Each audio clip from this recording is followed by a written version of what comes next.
Olá, quarto ano, vamos para a nossa aula de História, tá? O conteúdo de hoje é Brasil, períodos históricos. Esse conteúdo, ele está presente na página 33 e na página 34.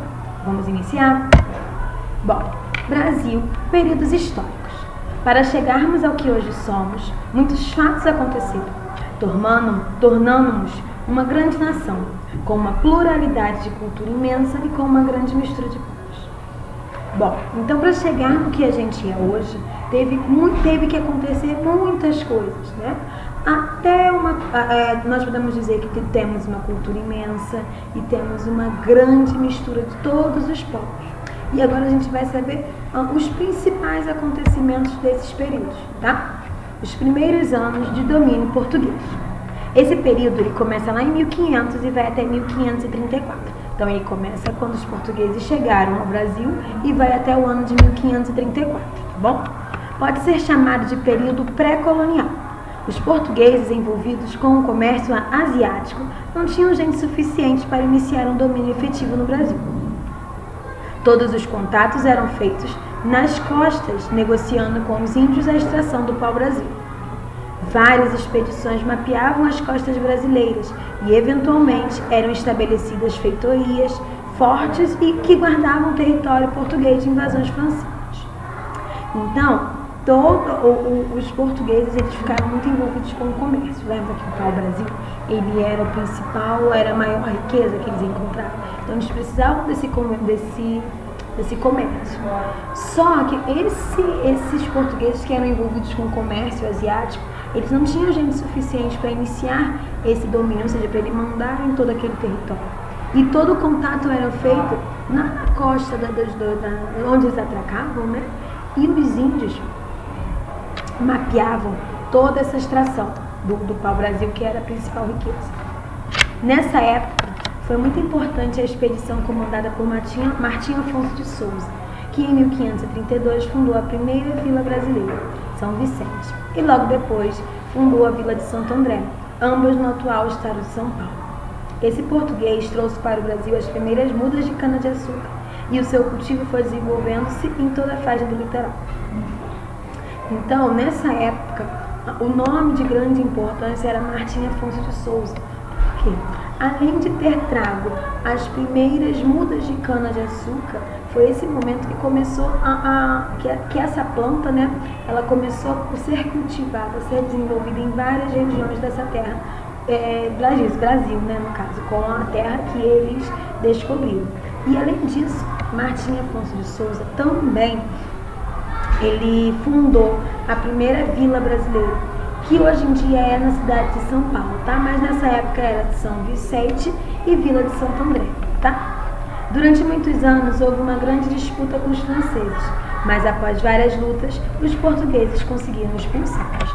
Então os franceses, eles queriam dominar o território brasileiro, porém houve a disputa, várias lutas e os portugueses realmente conseguiram expulsar os franceses, tá bom?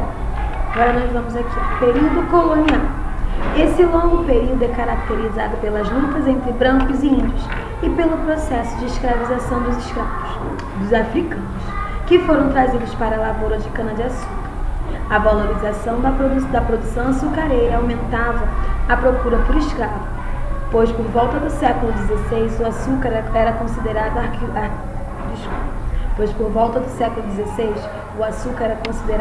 artigo de luxo na Europa e vendido por grama nas farmácias.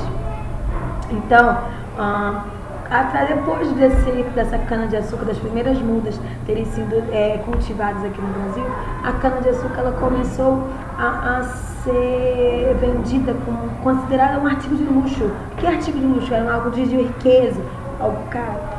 E essa açúcar ela era vendida nessa época nas farmácias, tá? Era vendida por grama. Você pedia lá na farmácia um pouquinho, né, algumas gramas, e você conseguia comprar essa açúcar, no caso. Porém, com o aumento da venda da cana-de-açúcar, do açúcar, precisava também de mão de obra. E qual era a mão de obra? Os escravos africanos. Então, eles eram tragos para o Brasil para trabalharem nas plantações, na lavoura de cana-de-açúcar, Só que quanto mais vendia, mais escravo precisava. Mais vendia, eles aumentavam a mão de obra. Só que era mão de obra escrava. Eles traziam os escravos da África.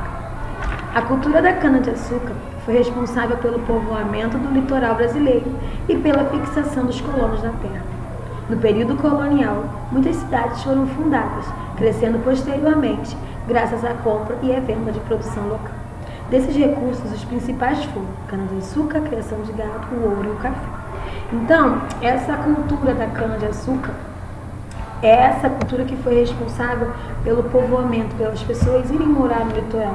E através disso, através desse início, nesse período colonial, as cidades, foram fundadas, cresceram depois, e a base da economia, eles ganhavam o dinheiro, a riqueza, os recursos, era através da cana-de-açúcar, criação de gado, do ouro, da plantação de café, tá? O período colonial foi o mais extenso da nossa história, e é nele que muitas revoltas aconteceram, pela insatisfação, fruto do domínio português e de cobrança de impostos. Nesse período, o povo brasileiro foi miscigenando-se, ou seja, misturando-se as raças. Foi no Brasil colônia que se deu a mestiçagem brasileira. Então, o período brasileiro, o período histórico que mais demorou, que mais durou, foi o período colonial. E esse período teve muitas insatisfações, muitas revoltas, porque era um domínio português e muitas coisas aconteciam que revoltavam essa população. Tá? E foi nesse período que a população começou a se misturar. Foi nesse período que houve a miscigenação. Lembram que a miscigenação?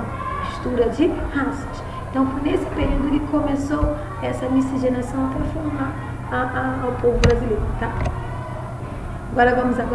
Saímos do período colonial e chegamos no período chamado imperial. Tá?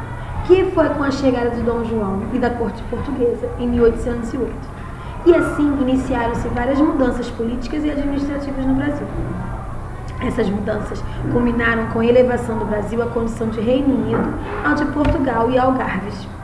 E nesse período destacam-se as criações do Arquivo Militar, da Imprensa Régia, do Banco do Brasil, da Fábrica de Pólvora e do Jardim Botânico.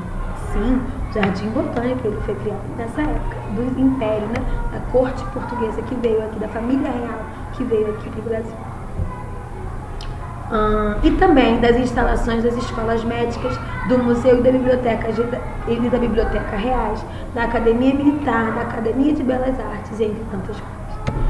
Na foto, à minha esquerda, nessa foto aqui, é Dom João VI e do outro lado a Princesa Isabel. No período imperial, que foi um período relativamente curto, por quê? Por que foi curto? Porque ele começa no ano de 1802 e vai até 1889, então é pouco tempo comparado aos outros, tá bom? Fatos marcantes aconteceram em nossa monarquia. Monarquia é o regime que o poder supremo, o poder maior de rei e imperador, tá bom? Então assim, apesar de ter sido pouco tempo de duração, a monarquia, o período imperial, teve muitos fatos marcantes que podemos citar. A independência do Brasil em 1822. Temos também a assinatura da Lei Áurea. O que foi a Lei Áurea? A Lei Áurea ela foi assinada no dia 13 de maio de 1888. E quem assinou foi ela, a Princesa Isabel. E ela livrava os escravos do cativeiro, ela libertava os escravos. A partir daquele dia, as pessoas negras, africanos, eles não eram mais escravos. Após a independência, foram criadas as províncias, ou seja, aquelas terras elas receberam divisões que eram colocadas sob a autoridade de um delegado do poder central. O monarca exercia o poder central com o título de imperador constitucional e defensor por perpétuo do Brasil. Então, aquelas províncias, elas ficavam sempre sobre o domínio, sobre quem mandava era um delegado central, ele tinha um poder central. E o que é defensor perpétuo do Brasil? Ou seja, ele sempre defenderia o Brasil, tá bom? E chegamos agora no período republicano. Passamos pelo período colonial, passamos pelo período imperial e agora chegamos no período republicano. E esse período, ele começou lá no ano de 1889, assim que terminou o período imperial, quando as Forças Armadas, comandadas pelo Marechal Deodoro da Fonseca, derrubaram a monarquia. O imperador do Brasil, Dom Pedro II, e toda a família real foram obrigados a deixar o Brasil. Então, a partir desse ano, né, de 1800, no dia 15 de novembro de 1889, foi proclamada a República. Marechal Deodoro da Fonseca proclamou a República, e a partir desse dia, Dom Pedro II e toda a família real foram obrigados a deixar o Brasil, porque o Brasil não era mais um lugar imperial, né, que quem mandava eram os reis e os imperadores, tá bom? Agora, vou pedir a vocês que realize as páginas que solicitei. É só a metade dessa e a metade da outra, um pouquinho coisa. Realiza tudinho direitinho. Qualquer dúvida, entra em contato comigo, tá bom? Super beijo. Tchau, tchau.